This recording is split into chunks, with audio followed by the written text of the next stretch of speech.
On this week's episode of DLN Xtend, we have a much needed conversation regarding the toxic elements of the Linux community.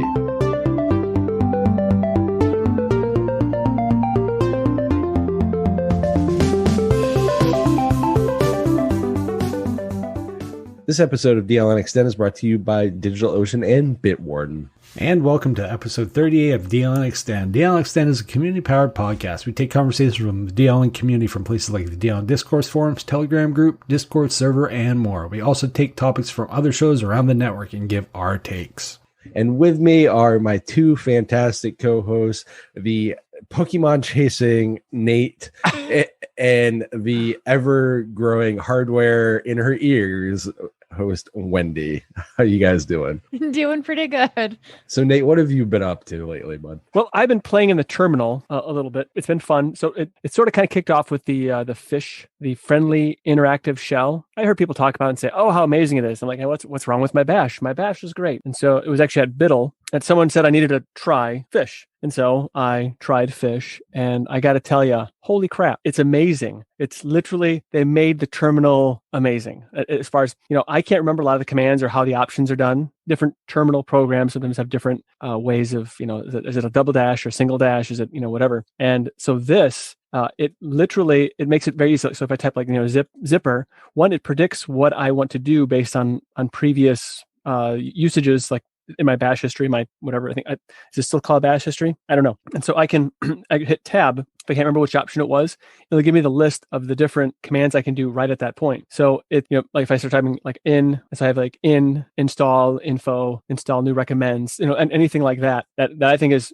really fantastic. And then also, and as you trail down the list, the command entry, it gives you more information. One, it helps you execute the command correctly. And I think that is just absolutely awesome. And I don't know why it's not the default on all Linux distributions. It should be. Nothing against Bash, but I think Bash is, really, it's real 1997. And so I think fish is the way of the future. And so the other terminal things I've been doing, I was made aware this command called, well, it's not really a command, but this project called WTTR.in. And so you can very easily run a command in the terminal to get your current weather. And I think that is also absolutely fantastic. It's a really nice layout for the weather and everything. So I had to play with that for a little bit. And because I didn't want to forget it, I have the memory of a goldfish from, you could say. So it's really nice being able to actually use this application here. And I can, very easily, it's just curl WTTR.in/your city. So let's say Kalamazoo. And I'll get the current weather for Kalamazoo. It's really nicely laid out, all using the text graphics, the ASCII graphics. So I can just run that in the terminal real quick. Way easier and way faster than going to like weather.com or some other weather site. We have to wait for all kinds of, but also you can go to http://WTTR.in, and it'll also give you a weather forecast in a browser too, if you want to do browser, which,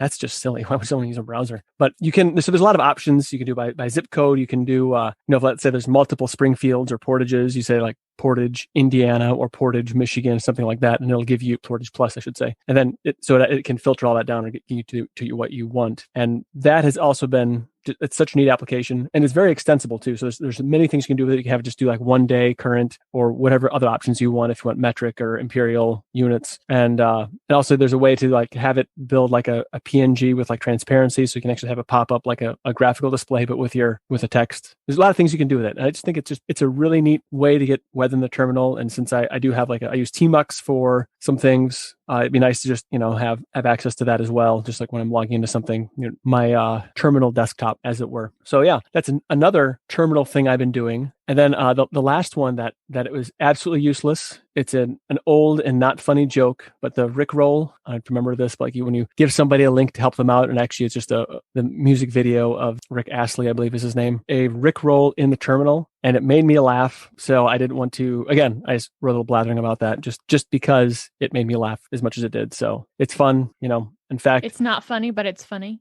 It's funny. It's not funny, but it's a chuckle. So I left you a little command there that you can curl a Rickroll, a little bit.ly link. So if you want to do that for yourself and Rickroll yourself, or maybe a friend if you have any, Matt. Awesome. How about you, Wendy? What's been going on with you? I finally got to make Big Daddy Linux Live. That didn't get to make the whole show. I know it's so much fun when I get to join some of these other things that are going on in the community. And it's one of the shows that, it's on every single Saturday and I hardly ever get to make it. And I did get to spend some time on there for about the first hour. I was on for about the first hour and we were talking about, different applications that were our favorites in certain categories. And there was a bunch this time around that, I just don't do. Markdown editor was one of the ones that we talked about. And the only reason why I know anything about Markdown is because that's what we use for show notes. So that was my first experience to Markdown was when Ryan said, okay, here's our show notes, figure it out. And now we use it for DLN Xtend. Yes. Which learning Markdown really isn't that difficult. It's a pretty easy thing to use for the most part. And I love how quick it is to get the formatting you want instead of, highlighting it, pushing the button, that kind of thing. That's pretty simple if you know. And the cheat sheets are pretty easy to come by too across the internet. I found several. If there's something I wasn't familiar with or at the beginning to learn, they're pretty simple using Markdown. But I do have to say that our web-based version that we use, so it's easy to share, I like it quite a bit. I'm with you. I do like it too. I've been using Markdown for a while. It kind of comes second nature to me, I guess, at this point. So you're just so used to using that when you go to write something out, it's just even some different formats. Like I use a TiddlyWiki as for my local notes before I started doing cubiclenate.com. And so I stored notes that way, and I still do. But I was just Markdown is really easy. And if you forget what it is, there's some buttons too to help you through it. I'd love to play with some different Markdown editors that are local because I do on a day-to-day basis. If I'm just writing something quick for me, it doesn't need to be in full-blown LibreOffice or anything like that. I want just something that I can throw in whatever I need to and save it for me. And being able to use Markdown in that. So it still has formatting to help me keep track of whatever running thing that I've got in there, but at the same time, not have to open up like everything in like LibreOffice. So Matt, what's going on in your neck of the woods? I've been diving back into doing HTPCs, our home theater PCs. So that's been a interesting thing because I'm making it Linux powered and I'm using, Nate will appreciate this, I'm using older hardware. Nice. Yes, to make that possible. And that means installing Kodi. People will tell me to use Plex and all the other stuff. This is just a local machine. Like there's no network attached storage or anything. So Plex is just overkill for me. I try to keep this as much on the machine as possible. So that means bigger hard drives, bigger, SSDs, etc. So I've been getting Kodi set up and I forgot how much I like Kodi. I've had HTPCs on and off over the years. And after a while, you just kind of go like, okay, it does its thing and it becomes the appliance. I really like my last local Kodi machine, local only Kodi machine. I haven't updated probably in the base in like 2 years. It's pretty bad. There's a reason it doesn't connect to the internet. No fooling. Well, it's an appliance to me. So if it does what it needs to, I don't care. Security, yeah, whatever. So for me, it's been an interesting experience seeing how far some of the Kodi interfaces have come that you can download and select and kind of tweak and morph as you will. It's been a really fun experience, and I forgot. It almost brings me back to that sense of discovery with just like Linux in general when you first get into it, where it's just like mind blown kind of wide open world of stuff that's thrown in front of you, different UIs, different looks and different takes on how stuff works. That's been really fun though. So that's basically been my project for the last couple of weeks. But I really had time to finally bring that down and really focus in on that. So awesome. Is there like a specific distribution? Are you using it mostly for movies? Or are you adding other apps for streaming services too? Because I know Kodi has a lot of even mainstream streaming services available on it. I'm using, Nate, to answer your question, I'm using the Manjaro base so Kodi can stay constantly up to, like the actual Kodi app can stay up to date. But what I did is I used Manjaro Architect. So I have very little other than the desktop environment and Kodi pretty much installed. So it's a very minimal Manjaro KDE install. Well, just so it has a little holdback because sometimes things break in Arch. Novel ideas. It's almost like I have personal experience with that over the last month. So that's what I'm doing there. As far as what I'm using it for, streaming server, there are some streaming services, yes, that I do try to tie into. They're hit or miss as far as like whether or not they'll work in Kodi, I've noticed, which is kind of annoying because some of the plugins they're not official plugins for support. So yeah, that's kind of annoying. There are workarounds, of course, but for me, I'm trying to keep it more, hey, these are my Blu-ray backups and that kind of stuff, like stuff that I physically own. These are my backups. These are the things like if the power goes out, internet goes down, I'm not solely reliant on, Netflix and Amazon and all the other nonsense. That's really why I'm doing it, because I've had one too many instances lately where things just go down and you're like, entertainment. Yeah, for us, it's typically not power, but the internet will just flake out. And it's usually we've sent the kids to bed and it's time for my husband and I to just kind of unwind and pick a show. And it's like, oh, yeah, never mind. Though we have a projector for our phones because we have the Moto Z line. So they've got the attachments that you can put on back. So now if that happens, especially I've got several movies or whatever downloaded that we can just throw the projector on the phone and then watch something on the wall. I have another Kodi question for you. So I've never actually installed Kodi, but I was wondering that's just something you run on top of any distribution, I'm guessing, basically. Yeah. So is it like a desktop environment, or the desktop environment executes or starts, and then you run Kodi on top of that? You can do it so basically you boot right into Kodi. There is a way to make it selectable within SDDM and take your pick for greeter, and there's a way to make it selectable. I don't remember right off the top of my head how to do that, but it is a feature. It's kind of like Steam Big Picture mode where you can make it boot into it by default. Okay. So I have it do that just because, again, I'm viewing it more like a Steam machine. It's very appliance to me. So, and you can access like YouTube and let's say Disney Plus and Netflix. And all that. Disney Plus is not that I'm aware of, but I'm still there. There are a myriad of plugins for Kodi, so finding the right ones is still a thing. Like I said, a lot of them are going to be unofficial supported, so they could break. They might work currently, they might break. That's the gamble you kind of take with some of the plugins. I like I said, this is me trying to avoid the streaming services on this particular machine because that's not its intent. It's local storage, local video content and stuff, or audio content too. But the only thing I'll quote unquote stream is probably like some podcast stuff that people put out for plugins on Kodi, and that's about the extent of my streaming off Kodi with this machine, if that makes sense. Yep, makes total sense. No, that's great. I'm sure there's an MB plugin and Jellyfin and all that stuff. So cool, that's great. No, I was just thinking, because I have a PC that I have Plasma running on it as my streaming machine in the living room. Mm-hmm. And I think I'm going to try installing Kodi on it to see how if that improves like usability and so forth. So I appreciate you sharing that, Matt. Not a problem. This episode of DLN Xtend is brought to you by DigitalOcean. DigitalOcean recently announced their new app platform service, which is a solution to build modern cloud-native apps. With App Platform, you can build, deploy, and scale apps and static websites quickly and easily. Simply point your GitHub repositories and let the App Platform do all the heavy lifting. It has support for Node.js, Python, Go, PHP, Ruby, static sites, and Docker. DigitalOcean runs all of their app platform on their own infrastructure, so your costs are significantly lower than with any other products. Plus, they built this new app platform on top of DigitalOcean Kubernetes, providing a smoother migration path so you can take more control of your infrastructure setup. As a listener to DLN Xtend podcast and a member of the DLN community, you can get started for free. Actually, better than free, because DigitalOcean is giving you a $100 credit when you go to do.co/DLN.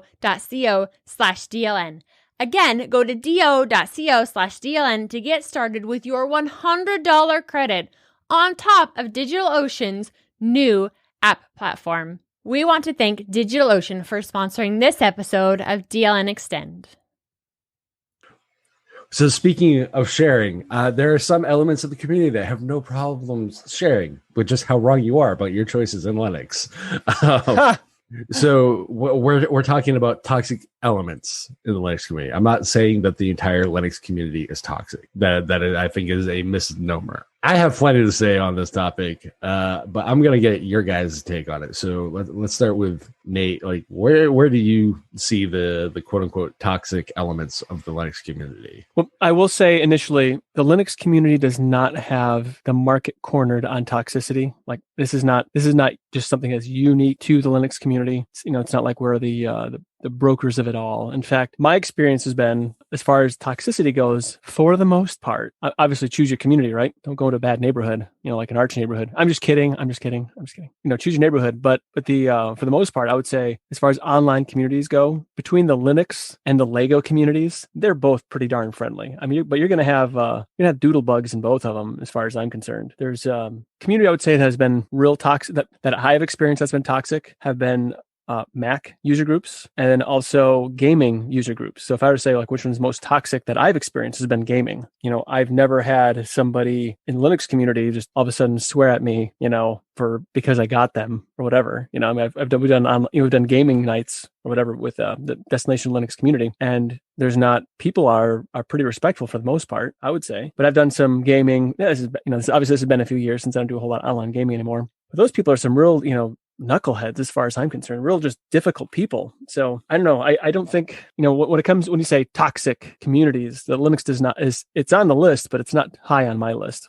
I probably should preface what I mean by this. Being a gamer. Okay, so let's talk about that. I can almost see, I'm not talking about like competitive play and that kind of stuff. Stupid competitive play jokes and language and coarse language and that kind of stuff. That's not really what I'm talking about when I say toxicity, I guess. I can almost understand that because, we're all competitive. Humans are competitive. That's just our thing. And we all say and do stupid, dumb things from time to time as far as in that nature. I get it. I'm talking about, I guess, fanboyism, fangirlism, like this weird ride or die, like everybody's choice that's not my choice is wrong, and I'm going to tell you why you're wrong. Yet we're a community that says we value openness, willingness to have a different opinions and takes and that kind of stuff, but we have this weird vocal portion. I'm not going to say it's a minority because I honestly don't know. There's this weird portion of the community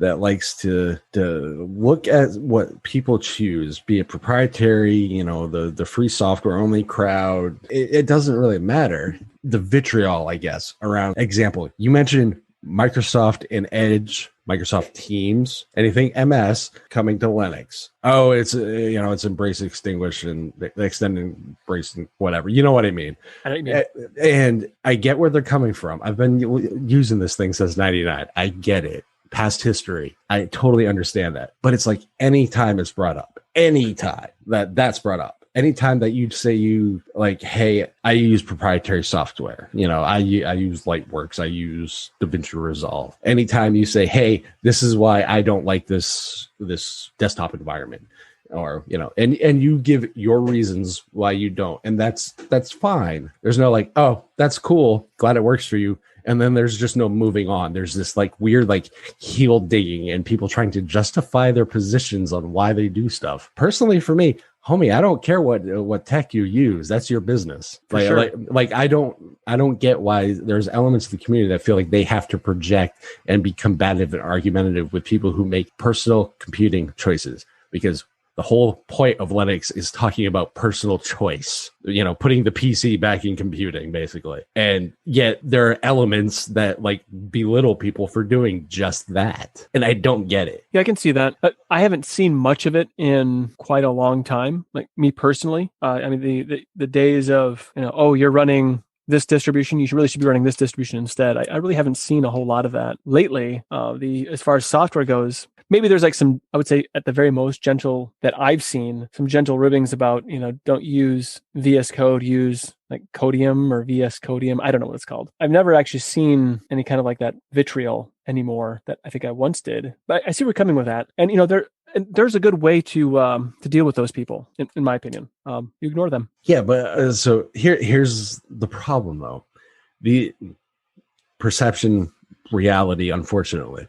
Sure. When a vocal portion I'm not saying minority or majority, are the ones that speaking the loudest. Those are the ones that are going to gravitate attention. They're the ones that are going to bubble to the surface because they're the bubble, as it were.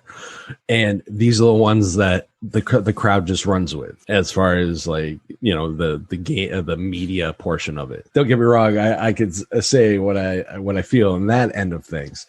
The presentation that this crowd gives to the rest of the general tech public and as a representative portion of the Linux community, it doesn't reflect well on the rest of the sane people in the Linux community, because the sane people are too busy actually doing this weird thing and using their PC to do stuff. Mm-hmm. Well, it doesn't necessarily mean that there's a whole lot of people that are like this. You can have one person in a large group that is highly combative, and it's everything. It doesn't have to be just one topic. They have to pick apart every single thing that everybody says, which then overall degrades the community, because then people don't want to have open conversations. They're so frustrated that if I mention I'm using this or ask a question about something, that they're going to have to deal with this one single person that has to make it all about an argument. I agree. Let me see if I can narrow this down to more like a community specific like topic. Instead of painting kind of in like more broad strokes. Mention snaps. Oh, yeah. Yeah. I mean, you can mention anything canonical and like, like, oh my God, the vitriol and the stupid around that is absurd to me. I'm just using that topic as an example. There are various like hot button topics, I guess, I don't know, that you touch at.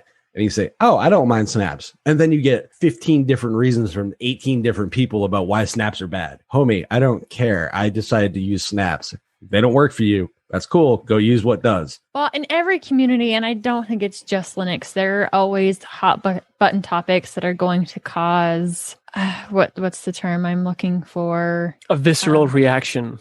Yeah. Yeah, absolutely. And that is definitely one of those. I think universal packaging in general seems to be one of those hot button topics, and that people aren't having this well-explained conversation. There's a, I don't like them, and it doesn't matter what you say. There doesn't seem to be an actual conversation when you're talking about the merit of the item, and not only what it was in the beginning, but including things of how they've changed. So if we're taking snaps, for example, they started out one way and there has been development on them over time. And so taking the same arguments from when they were first released and using those same arguments without looking at the changes that have been made. You may still not like them, but the conversation needs to evolve over time instead of being set in one hard, I don't like them because of X, when it's not a stationary project. As an example, anybody, ironically, who knows me knows I'm a Plasma guy. Like, that's just my preferred desktop. I recently had to switch to GNOME. I recently complained that I had to use about 20 extensions to make GNOME usable for me. But I made the effort and the willingness because the system, it does what I need it to now. I don't have the headaches, and I'm fine with that. That's a choice I made. I have made playful pokes at GNOME before. You know, hey, features are bugs if you use GNOME. You know, like that's a joke though, because for a while it was, what features did they take out? Because they didn't add any. But at the end of the day, I still respect people who find that workflow useful. You know, there are people who like that, and I'm totally cool with that. What I try to do when I hear somebody likes like vanilla GNOME as an example, I'm not gonna sit there and, well, why do you like GNOME? Is, you know, it's a bad desktop. What I'm gonna be like, oh, so what in vanilla GNOME do you find useful? So maybe I can see it in a different way. Like, I'm looking for a conversation about why people make some of the tech and technical decisions they do for the stuff they use. I'm more interested in that. I'm not interested in having a long-winded debate about why GTK or Qt is better. I don't care. Use what works for you. There's this weird element where people feel the need to like dig in and justify their positions on stuff. And I don't need to bring someone to your side. You can talk to them about the differences, which, like you said before, is one of the wonderful things about Linux is we have so many choices in distro, so many differences in package managers that we use, desktop environments, and somebody finds them useful, which is why they're still available and still being developed. So let's talk about how awesome they are for your different workflows instead of trying to convince somebody that that one's crap and they need to start using your XYZ. Yeah, because really at the end of the day, the whole point of Linux is finding what works for you, not you projecting what works for you onto somebody else. Right. Yeah, I guess I don't really understand people who have to tell you how to do your job or how to slice turkey. I mean, I really don't understand that at all. I know that, I dance to my own beat, as it were. My frequency probably doesn't line up with anybody else's, or it's constantly shifting. So, someone who says, this way is the best way to do that, I immediately I glaze over, because I know that this is the best way for you. I will evaluate it for me, but it may not work for me at all. You know what I mean? Yeah, so absolutely. It's like there's like this authoritarian push from some people that to do things to conform to their ways. And that just does not work for me. It just does not work for me at all. And overall, I really don't think there are that many people, especially in the Destination Linux community, that are that way. But all it takes is one person that can bring an entire community down with them because of their attitude. This is going to sound bad, and I don't mean it to sound as bad as it's probably going to sound. It's not just the one person kind of thing. It permeates when you are a smaller, I guess, market, smaller community, call it whatever you want. And, small is relative to how you view it, obviously. But when that is the majority voice, but it's not really the majority speaking. And yeah, it takes the one bad apple to ruin an entire basket of apples, right? You have one that's starting to rot, it quickly makes the other ones go bad. So if you have this one or two bad apples in a community, and not only are they there, but they're extremely vocal about the negativity, it paints the whole community in a bad light. When one or two voices dominate a conversation, it can set the mood for the entire conversation as a community, regardless of how big the community is. I'm not saying it's a big or small problem. I'm just saying it's a problem. It feels like this weird thing where it's like gatekeeping and like this other weird elements we have in like generic society where it's like, oh, well, you're not a real Linux user if you use this. if you didn't compile everything from source, you aren't. If you're not using Linux from scratch, if you get these weird, you get these weird segments of like that kind of stuff. And it's like, you can want to invest your time that way. I want to invest my time this way. So how do we deal with that, especially when it's not a large group of people, right? Because if it's the majority of the community, you can just leave that community and find another one, maybe inside the overall community and be part of that. But if it's just one or two people, how do you deal with that? Because they're painting the rest of the group bad. Personally, for me, some people call this moderation or, you disagree with them. It has nothing to do with that. To me, gatekeeping is stupid. I have no love lost for the amount of dumb I think that is. Promoting hypocrisy, and some people in the community are not going to like that. I find hypocrisy in people who gatekeep, especially when ones that are talking about openness and willingness and freedom of choice and all the other stuff. Yet every choice that either a company makes or a person makes, it's the wrong choice because it wasn't their choice. As far as like, you didn't make my choice for you, so hence it's wrong. That's stupid. I'm sorry. That is outright dumb. And to me, those are the ones that usually are the ones with the loudest voice. The sane people need to be the ones to drown out that voice. Unfortunately, it takes more sane people and more voices to drown out that one when they speak for like 100 people, it seems like, when they dominate a conversation or attempt to. We have, and that's where I think the regular people, the everyday users, the in and outs, the ones that are just, they want to have a conversation. Like, hey, I found a bunch of great applications based off recommendations of like programs I've never heard of. And, I had already established generic workflows like Nate, oh, hey, why would I want to replace my bash with fish? But you went and tried it, didn't you? Yep. And I thought it was pretty great. That type of openness and willingness to recommendations and stuff, that's different. No, in all fairness, though, it took me like probably a year of hearing it plus before I even considered it. So, Just Yeah, to be fair. but on the same note, they weren't telling you that because you were using Bash, you were wrong. No, but I think they had a right to, honestly. You now love fish that much.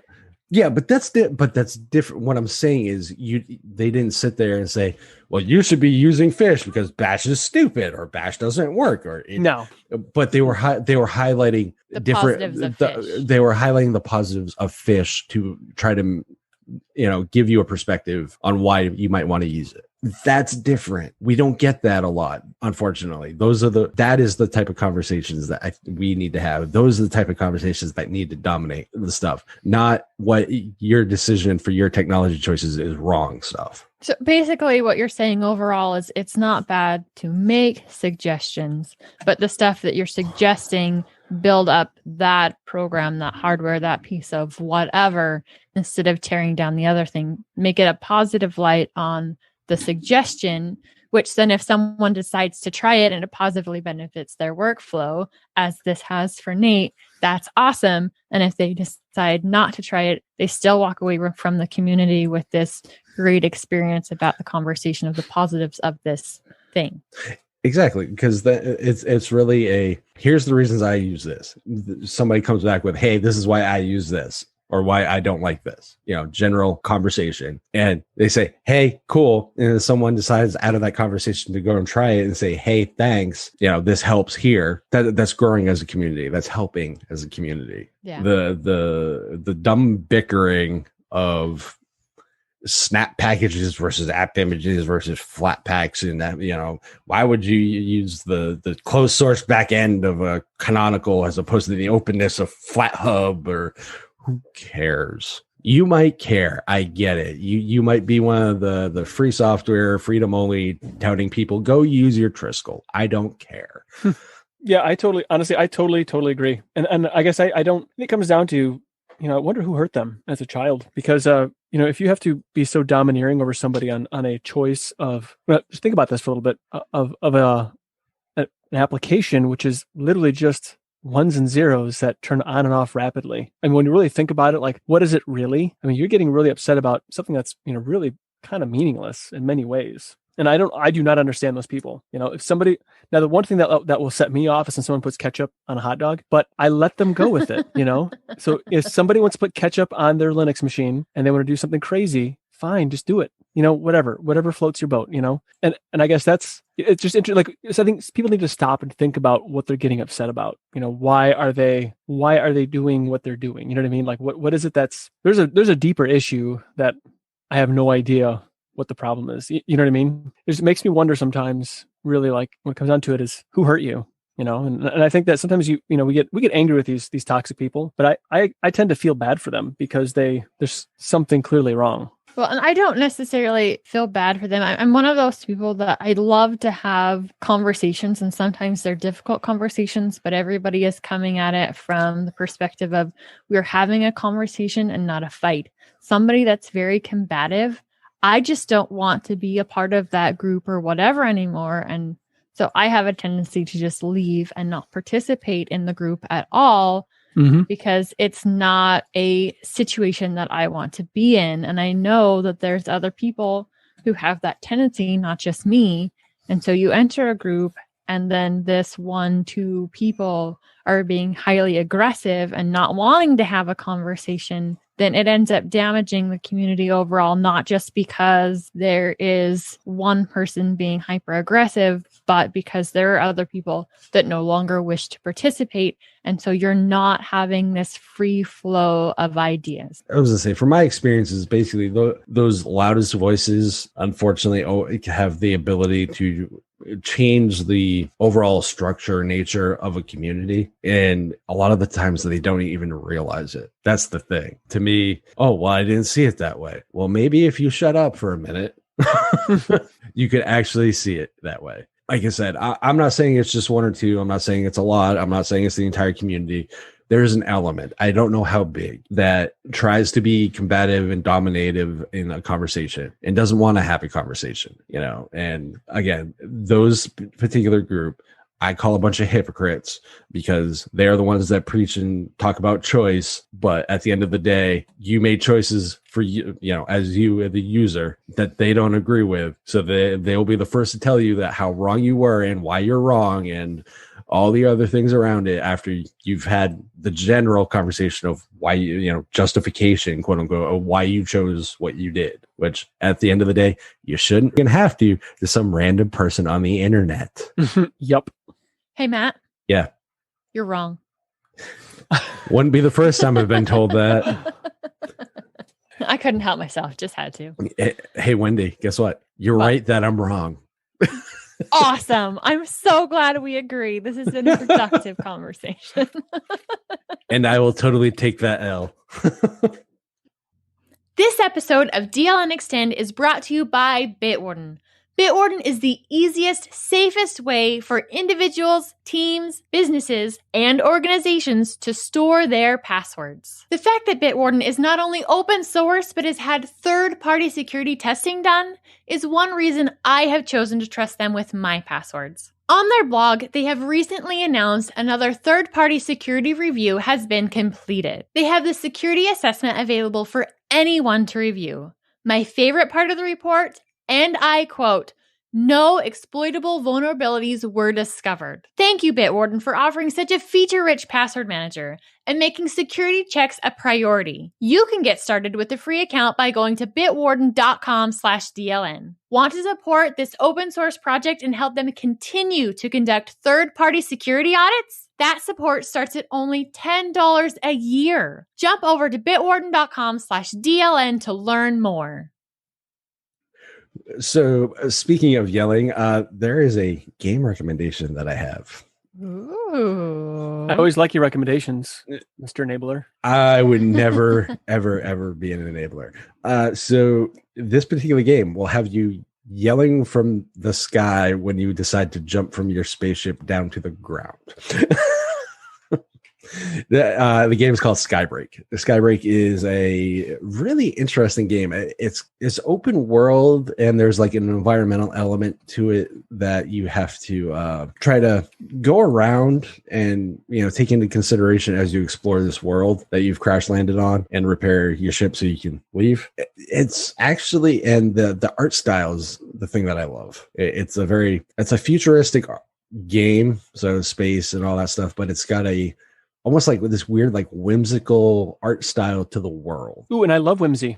So there is combat, there is fixing stuff and that kind of stuff. It's about, I'd say probably 8 to 10 hours, maybe as far as gameplay, maybe a little shorter, but it's a really fun game. Doesn't get a lot of love, and it's native for Linux. Yes. So there's no Steam, Proton, or, Glorious Eggroll stuff needed.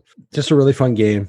It's like $10, I think, on really not a super expensive game either. Definitely one to check out. But Wendy, you have an app that you've been using, right? Or looking at, I should say. I do. I've spent so much time with school stuff these days that I decided to bring up. It can be used for education, but, great for adults too. So this one is called Celestia. It's cross-platform. So whether you're Windows, Mac, or Linux, you can use this app. And one of my favorite things about this, and one of the favorite things I've done with my kids as far as science goes, is when you can build a solar system and see how that interacts, see what gets flung out, that kind of things. And so this application lets you build stuff and seeing how the interactions are between different planets and that kind of stuff. You can use it for viewing and playing with our current constellations, or, look at our solar system as it is, but it gives you the opportunity to really see how those different physics work with each other and what the results are if you create your own solar system. Well, this is really cool.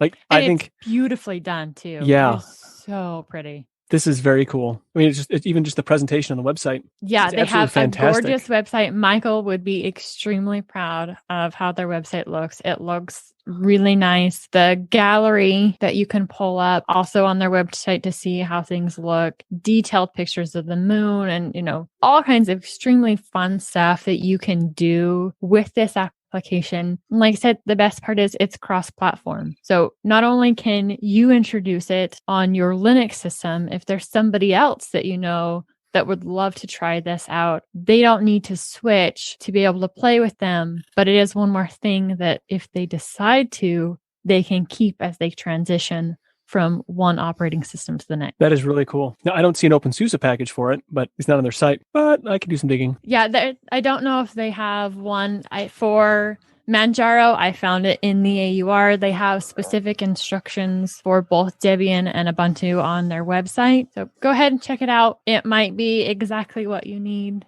for either a learning environment or you just enjoy this kind of stuff and like to play with it. Thanks, Wendy, the enabler.